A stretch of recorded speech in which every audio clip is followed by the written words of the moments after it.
Hi అందరికీ, నేను ఈరోజు కొబ్బరి నూనెతో దొండకాయ కూర చేయబోతున్నాను. చూడండి, వెయిట్ లాస్ దొండకాయ కూర అండి. మీకు అంటే ఈ కొబ్బరి నూనెతో దొండకాయ కూర చేసుకోండి, చాలా టేస్టీగా ఉంటుంది అండ్ వెయిట్ లాస్ కూడా ఉంటుందండి. ఎక్కువ మనం మామూలు నూనె యూజ్ చేయం కాబట్టి చూడండి, ఇలా నేను దొండకాయల్ని ఇలా కడుక్కొని వాటర్లో కడుక్కొని వీటిని కట్ చేస్తున్నానండి. చూడండి, నేనైతే కత్తిపీటనే యూజ్ చేస్తానండి.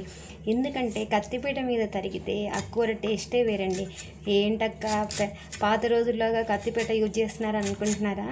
కాదండి, మీరు కత్తిపీట మీద తరిగి ఇలా దొండకాయల్ని పొడవుగా కూర చేసుకోండి. ఆ టేస్టే వేరండి, ఎంత బాగుంటుందో.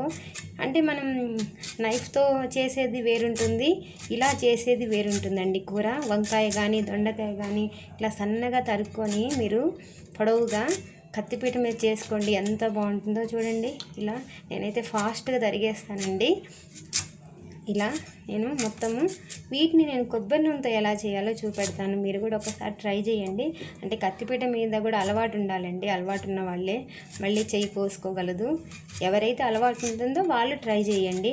నేనైతే ఎప్పుడు చాలా కూరలు వీలైనంత వరకు నేను కత్తిపీట మీదనే కట్ చేస్తాను. అన్నీ ఫాస్ట్గా చేసేస్తాను. నాకు అస్సలు చాకుతో రాదండి, నైఫ్తో అస్సలు రాదు. ఇలా చూడండి, ఇలా చూడండి, నేను ముక్కల్ని ఇలా సన్నగా తరుక్కున్నాను కత్తిపీట మీదనే. చూడండి ఎంత సన్నగా. అండ్ ఇంకోటి ఏంటంటే, దొండకాయలు ఎప్పుడైనా కూర బాగుండాలంటే మరీ పండు వేసుకోకూడదండి. ఇలా గ్రీన్ కలర్లోనే ఉండేలాగా చూసుకోండి, మీకు కూర చాలా బాగుంటుంది. ఎంత బాగుంటుందంటే, ఇప్పుడు ఎలా చేయాలో కొబ్బరి నూనెతో మీకు చూపెడతాను.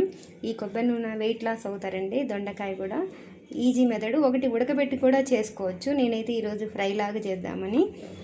చూడండి ఒకసారి. ఇలా బాండీ పెట్టుకున్న తర్వాత కొంచెం కొంచెం కొబ్బరి నూనె వేసుకోవాలండి. చూడండి, కొబ్బరి నూనె వేస్తున్నాను. నేను లైట్గా వేస్తున్నానండి, 2 స్పూన్ల అలా. చూడండి,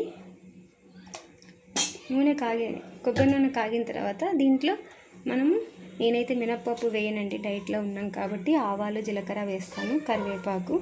చూడండి, ఫైనల్గా అయితే కొబ్బరి నూనె కొంచెం వేడైందండి. ఇప్పుడు నేను దీంట్లో జీలకర్ర, చూడండి చాలా ఈజీ మెథడ్ అండి. ఆవాలు వేసుకోవాలి. ఈ ఆవాలు చిటపట అన్న తర్వాత ఇంకా దీంట్లో నేను కొంచెం కరివేపాకు వేస్తున్నానండి.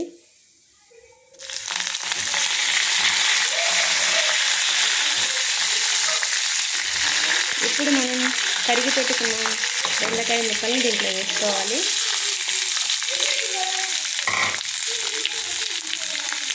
ఎప్పుడైనా దొండకాయలకి వాటికి ఎక్కువ మూత పెట్టుకోవాలి, లేకుంటే మీకు ముక్కలు స్టిక్కీగా ఉంటాయి, ఉడకవు. ఫ్రై అయితాయి కానీ స్టిక్కీగా ఉంటాయి. ఇలా మూత పెట్టుకోవాలి. చూడండి, మూత పెట్టుకొని ఒక 5 మినిట్స్ ఆగిన తర్వాత దీన్ని కలుపుకోవాలి. చాలా ఈజీ అంటే చాలా హెల్దీ కూడా. చూడండి, ఇప్పుడు ఈ లిడ్కి అంతా వాటర్ ఉంది కదా, ఆ వాటర్ మొత్తం దీంట్లో పడిపోతుంది. చూడండి, దొండకాయలు ఎంత బాగా ఫ్రై అయ్యాయో. ఇంకా చాలా టైం పడుతుందండి, ఎందుకంటే మనకి ఫ్రై అవ్వకపోయినా కూడా ఇవి కొంచెం ఉడికినట్టు కూడా బాగుంటుంది. ఫ్రై అవ్వకపోయినా కూడా బాగుండదు. ఈ వాటర్ అంతా దీంట్లోకి వెళ్ళి మనకు కొంచెం ఫ్రై లాగా కొంచెం ఉడికినట్టు చాలా బాగుంటుంది. అయితే కొంచెం నిదానంగా చేయాలి, ఎప్పుడైనా హడావుడి పడకూడదు. సిమ్లో పెట్టి చేస్తే కర్రీ చాలా టేస్టీగా ఉంటుంది. ఇవి హైబ్రిడ్ కాయలు, కొంచెం లావు దొండకాయలు. అది సన్నకాయలు అయితే తొందరగా ఉడుకుతాయి.